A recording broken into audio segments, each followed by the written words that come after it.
یک شهید قهرمان در گذرگاه تاریخ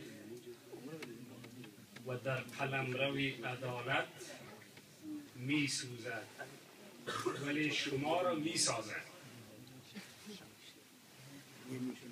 این مرد بزرگوار در آتش دشمن سوخت،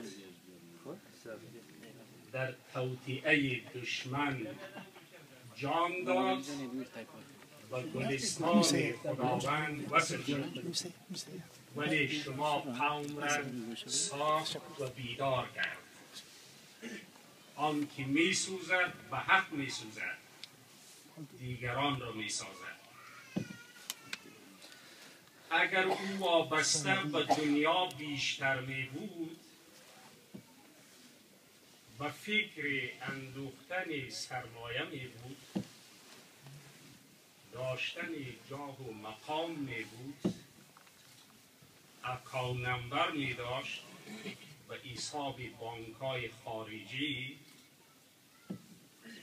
یک مقدار پول و دارایی حزب را ذخیره میکرد برای خانواده خودش، امروز این نامی که جاویدان است در تاریخ کمایی نمیکرد.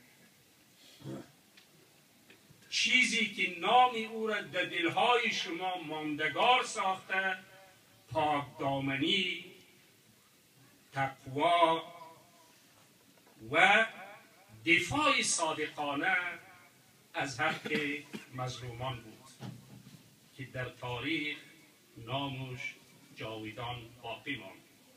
و درود به ایشان. یک بار صلواتم بفرستید.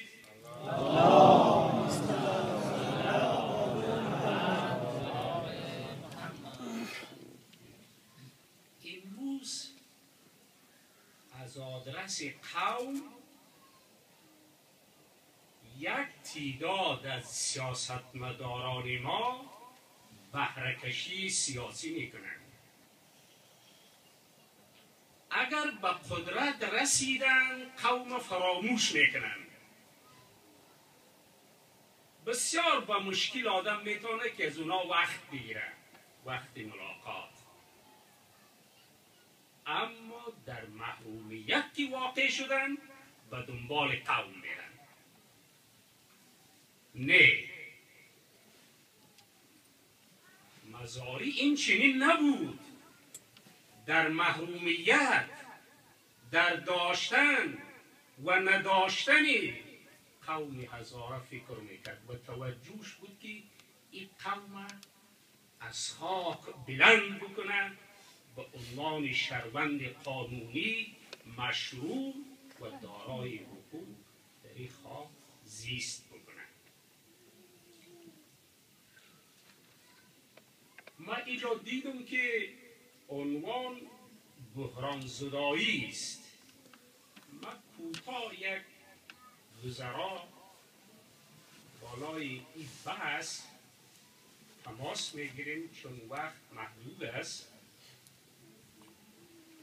در سطح جهان تا زمانی که دنیا یک قطبی است بحران ها وجود دارد. اگر دنیا چند قطبی شد، چند قطب قدرت جهانی به میان آمد، توازن رعایت میشه. هیچ قدرت جهانی صلاحیت نداره قدرت‌های دیگر در زیر چتر بیاره، چون میدانه که مثل خودش قوت‌های جهانی دیگری وجود دارد. ما طرفداری چند بستگی قدرت در جهان هستیم، به خاطر یزی که توازن و تعادل رعایت شود تحت نام نظم جهانی یا گلوبالیزیشن یا فرهنگ جهانی. فرهنگ‌های ضعیف و بومی از بین نرود. تحت نام نظم جهانی کشورهای ضعیف پامال نشود. تحت شعار دموکراسی و دموکراسی وارداتی و به سبک مود غرب، کشورهای رو به انکشاف مثل افغانستان بر سر چند راهی قرار نگیرد. امروز بدبختانه نسل جوان ما از فرهنگ بومی خود فاصله میگیرد، از کلتور و تاریخ خود فاصله میگیرد. میگه حرف اول را فرهنگ مسلط جهان میزند، حرف اول را دموکراسی میزند، از خود چیزی ندارد. بنابراین در سطح افغانستان من به این باور هستم شخصا که در چند سال جنگ داخلی در کابل که من خاطرات بسیار تلخ دارم، باور بکنین که شبها کابوس جنگ خواب میبینم. هنوز در ذهن من این پدیده منفی و لعنتی جنگ داخلی کابل هنوز باقی است، هیچگاه از ذهنم بیرون نمیشه.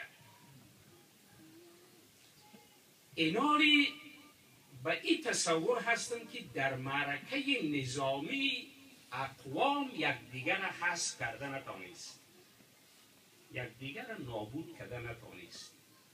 هزاره یک